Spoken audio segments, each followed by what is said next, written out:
Hemos invitado a dos colegas, periodista Julio Hernández López, que ha estado por aquí en diferentes ocasiones, y te agradezco mucho, Julio, que estés de nuevo en este programa. Gracias. Gracias, Julio, autor de la columna Astillero del Diario de la Jornada. Está Alberto Asís. Gracias, Alberto, por estar aquí de nuevo en este programa. Gracias, para Carmen. Analizar precisamente una fecha como esta. Bueno, hay que analizar de ayer a hoy porque son horas intensas en términos informativos y de análisis crítico las que están ocurriendo en México. Gracias, Alberto Asís, por estar aquí en este programa nuevamente. Muchas gracias, Carmen. Bueno, pues de ayer a hoy tenemos varias tela que cortar. Muchas. Julio. Sí, bueno, pues nunca. Saca una tijera. Sí, claro, pero una tijera, pero de podador, A de ver. jardinero, de las grandotas. O sea, que tú tienes ganas de criticar seriamente, ¿o qué? Pues no ganas, pero es que nos dan material abundante. Pocas veces tenemos la oportunidad de ver tantos desatinos acumulados.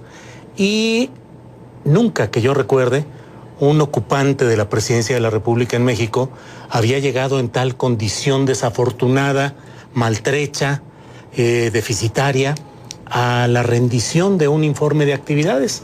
Normalmente los ocupantes de la presidencia convertían esto en un ritual faraónico de celebración protocolaria, pero hoy Enrique Peña Nieto está borrado, abatido en su figura política debido al gravísimo error histórico que cometió increíblemente unas horas antes, 24 horas antes, con esa extraña, con esa grotesca recepción a alguien, Donald Trump, que no solo llegó hasta la casa de Peña Nieto, la casa de los mexicanos teóricamente, a decirle en su cara que se iba a construir el muro, sino que además le jugó el dedo en la boca y de una manera tramposa, pero bueno, pues finalmente es la política, así es como se está jugando.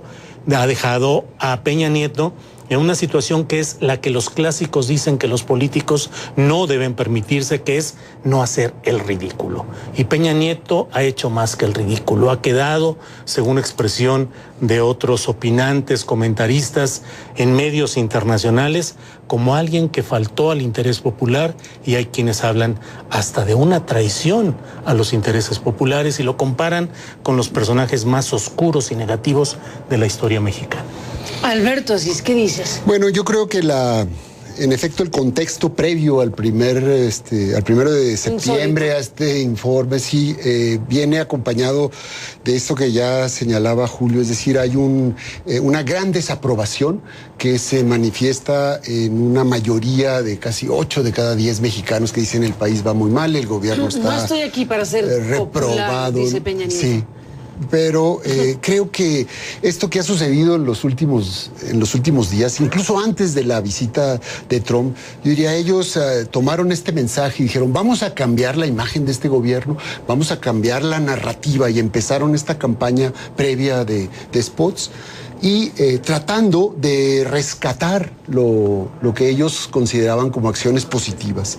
Luego, este cambio de narrativa parece como que no les funcionó de todo, porque ante la gravedad de los problemas, lo único que no esperarías es que hicieran otra campaña publicitaria, una campaña de spots, como la que empezaron a hacer. Entonces, yo creo que enemigos del presidente le dijeron, pues es que invita a Trump, hay que hacer algo espectacular. Enemigos del presidente. Eso parece, porque o sea, el enemigo en casa, ¿no? Hay mucha gente que dice, yo no entiendo, ¿quién lo asesora? ¿Quién le dijo que invitara a Trump? ¿Por qué vino Trump? Él mismo, que es lo peor. Y en esas condiciones, entonces dijeron, sí, vamos a hacer... ¿Cómo se tomó esa decisión? Es importante saberlo. Un acto espectacular trayendo a Trump, y entonces sobre eso vamos a plantearle todas las verdades, ¿no? Y resulta pues que se desinfló completamente, y el que salió victorioso fue Trump. Confirmó después en su discurso de hacer lo que había dicho siempre, el muro que era contra los mexicanos, y Peña Nieto desapareció. Y en ese sentido, este día que era el día del presidente y que se había convertido después en el día contra el presidente, y luego pues nos quedamos sin presidente. Eso es la parte más complicada. ¿Y hoy quedó en día de Donald Trump? Y hoy quedó en una suerte como muy extraña de un informe de gobierno gobierno, en donde tienes por un lado lo que sucedió en el Congreso y luego tienes este encuentro con los jóvenes y luego tienes este gran spot antes del encuentro con los jóvenes, en donde a eso se redujo, digamos, lo que antes era el mensaje presidencial. Y creo que ahí están las claves de lo que ellos quieren presentar como la imagen positiva de México, que ya casi nadie la cree, digamos, ¿no? Y entonces ese cambio de narrativa fue un fracaso rotundo. Déjenme, Julio, Alberto, hacer una pausa y regresamos en esta conversación.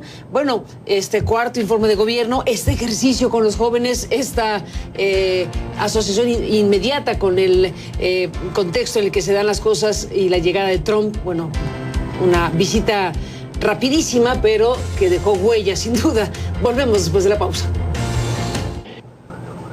La tesis de Peña Nieto, bueno, es en referencia a un reportaje especial que publicamos en el sitio Aristegui Noticias, este reportaje que llamamos De plagiador a presidente, donde queda registrado por lo menos un 28.8% del texto de la tesis de Peña Nieto sobre Álvaro Obregón como plagio. Es una clara definición cuando se reproducen párrafos enteros o páginas enteras de autores que no son citados debidamente, incluso como ocurrió con un texto del expresidente Miguel de la Madrid Hurtado, que fue citado, que fue tomado ese texto, 20 párrafos de ese texto, sin siquiera citarlo en la bibliografía. Y eso creo que no puede ser un error metodológico y otras situaciones que son narradas y descritas en ese reportaje especial. Pero bueno, no hablaré más de ese reportaje que publicamos en Aristegui Noticias. Los dejo, Julio, Alberto, con esto que fue parte del ejercicio de hace ratito, precisamente con los jóvenes de México, alguien que le preguntó de la tesis en la Universidad Panamericana, que también tuvo una respuesta bastante polémica respecto a qué hacer con una tesis así, con la que se obtuvo un título de abogado que hoy tiene el presidente de México. ¿Error metodológico? ¿Computadoras? Bueno, ¿comillas? Pues, digo, ¿Qué dices, Julio? Pues hay un cinismo institucionalizado. Peña Nieto simplemente recurre a la elaboración de recursos discursivos bastante ineficaces. Lo que está hablando respecto a la tesis es simplemente esta técnica que ha aplicado de los errores de percepción. Lo mismo le quiso aplicar a Donald Trump al no asumir que había toda acumulada una serie de agresiones a los mexicanos, acusándolos de narcotraficantes, violadores, criminales, sino que dijo simplemente que se estaba en presencia de una malinterpretación, así lo dijo él, que es la misma tesis de los errores de percepción. Peña Nieto tiene un discurso muy acartonado, muy poco eficaz. Lo demostró hoy en su reality show, que era como el de Señorita Laura, pero hoy fue Señorito Enrique. Eran los jóvenes ahí seleccionados de una manera extraña, en un formato absolutamente controlado y dominado, sin ninguna pregunta que fuera al fondo del asunto, sin nada que ver con los jóvenes que están en las calles protestando por Ayotzinapa, con los profesores, en fin. No es la representación real de las cosas, y ahí lo que vemos es a un hombre como Peña Nieto atado, comprometido con esa retórica que ya no funciona. Es el mismo espectáculo de Osorio Chong hoy entregando en el Congreso de la Unión los documentos que probarían que hubo logros y éxitos en el gobierno o la administración de Peña Nieto. No han entendido que ese México ya terminó, que ese rollo, que ese discurso, que esa retórica no están funcionando y que hoy hay un profundo hartazgo, un enojo que está generando una animadversión de la cual este día, el 31 de agosto, con esta nefasta visita de Donald Trump y hoy con Peña Nieto en su mal informe, abatido, diluido, abandonado informe de gobierno, y con la coronación del falso montaje de los jóvenes en este diálogo presuntamente representativo, creo que está llegando a niveles profundos de enojo, de animadversión, y lo peor, Carmen, Alberto, es pensar que le quedan 2 años y 3 meses a esta administración. Alberto Asís, tú que eres profesor e investigador, déjame retomo el asunto de la tesis y el plagio, porque aquí es un filón de la biografía de Peña Nieto muy importante desde mi punto de vista. El filón ético de un mandatario, el filón biográfico con esta tesis que, bueno, pues está puesta ahí. Es un ejercicio muestral incluso, porque no es la revisión de todos los libros que están citados en la tesis y que ahora se pretenda hacer pasar como error metodológico lo que claramente es plagio. La propia Universidad Panamericana, sin decir la palabra plagio, en su comunicado también polémico, donde dice que siendo un hecho consumado, pues ya no hay nada que hacer, pero que le encarga la opinión técnica a la UNAM, que por cierto seguimos esperando la respuesta de la UNAM, que tiene una tesis microfilmada de Peña Nieto, como muchas otras albergadas en sus bibliotecas. ¿Qué decir de este tema y de lo que significa para el hoy presidente de México? Yo creo que en la academia actualmente es un tema muy penado. O sea, el plagio, nosotros ahí en Ciesas tuvimos, por ejemplo, un estudiante de doctorado, descubrimos en un trabajo parcial que había un plagio y fue expulsado, digamos, del doctorado. Y es un tema que se ha dado, hay varios casos que ahí han sonado. Entonces, sí creo que hay una sensibilidad especial en la academia contra todos los plagios, digamos, y contra el sistema de plagios. Y ahora es muy fácil detectar los plagios, ¿no? Ahora con el sistema de las computadoras y hay programas especializados, en fin, muy rápidamente puedes captar dónde hay el plagio y es altamente penalizado, digamos, ¿no? Pero no solo en la educación superior, sino ya en la educación media, ¿no? Es decir, en las preparatorias, lo que más les importa en algunos programas es que no haya este plagio. Y lo que preocupa, digamos, de este caso con Enrique Peña Nieto es que hay como un mecanismo para suavizar, digamos, ¿no? Para casi como anestesiar la crítica, ¿no? Y entonces argumentar en contra de ellas o darle un poco la vuelta. Y así hace con todos los grandes problemas. Es decir, lo que hizo ahora respondiendo a esta pregunta de un joven en este encuentro, ¿no? En este encuentro ahí muy armado, muy poco natural, ¿no? Un diálogo yo diría, muy de estudio, pues es lo mismo que hizo con todos los grandes problemas. De todas las preguntas que le hicieron, algunas, 2 o 3, que tocaron temas sensibles, como este del plagio, o como la cuestión de los derechos humanos, o al final el joven que le dijo que había mucho malestar, él tiene como un mecanismo del viejo sistema político priista, en donde con un dato o con un giro lingüístico le dan la vuelta a esto, ¿no? E incluso si uno analiza este largo spot que equivaldría al mensaje político que hacían antes los presidentes, pues lo que hizo primero es decir, sí hay agravios, reconoce, ¿no? Y le dedica 30 segundos y luego dice, pero hemos hecho todos los cambios estos, y luego termina diciendo, y vamos por todas estas prioridades que nos faltan, lo que vamos a hacer en los próximos años es esto y esto y esto y esto. Y entonces todas las respuestas que le daba a los jóvenes tenían esa narrativa que no convence, porque es como una narrativa poco natural, un poco tramposa, un poco, te cuentan, son como de mentiras y verdades a medias, diría yo, ¿no? Y con lo del plagio y la cuestión ética sucede exactamente lo mismo. Hay una uniformidad y una suerte como de falta de contundencia, ¿no? en el discurso. Lo que uno esperaría es un presidente reconociendo los graves problemas. Eso nunca lo hemos visto en los 4 años de gobierno de Peña Nieto. Alberto, Julio, después de la pausa seguimos analizando con ustedes este tema. Volvemos.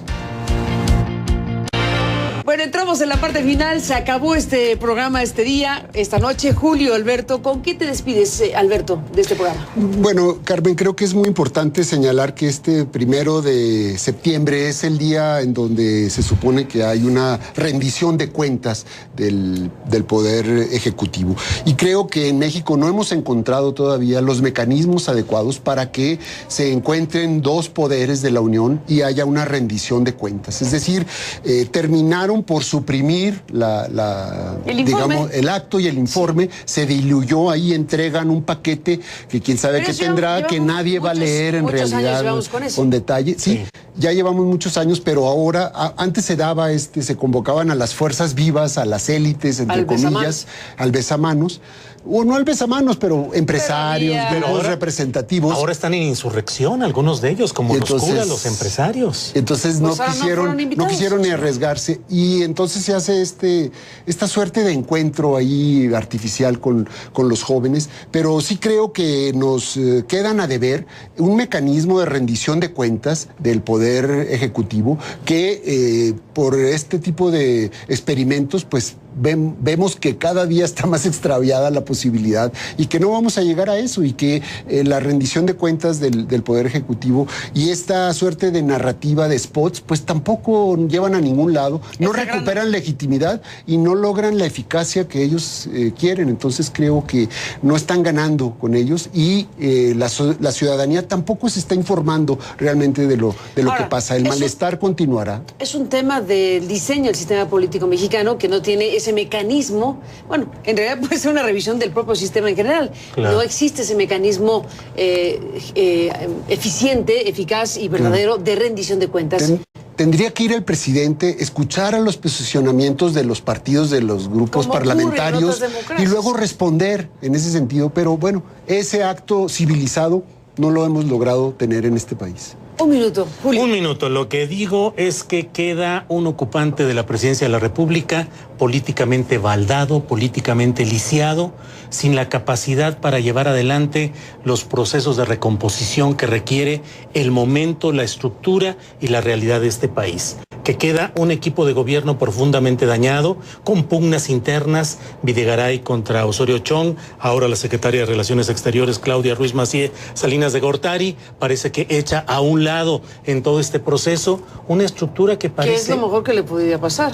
Que le podría pasar a ella. Sí, porque si no sería responsable de la visita de Trump. Claro, pero lo peor que le pasa es que la estructura general de gobierno pareciera estar en conflicto permanente entre ellos, sin una guía y sin una capacidad de salir adelante ante los retos complicados, y además hoy dando muestra de la vulnerabilidad de la conducción de este país frente a los apetitos de Estados Unidos. Pues bueno, ahí está este análisis crítico. Alberto Asís, gracias por estar aquí. Julio Hernández López, a los dos, gracias. Gracias. Y bueno, seguiremos muy de cerca todo esto para seguir con ustedes en este programa.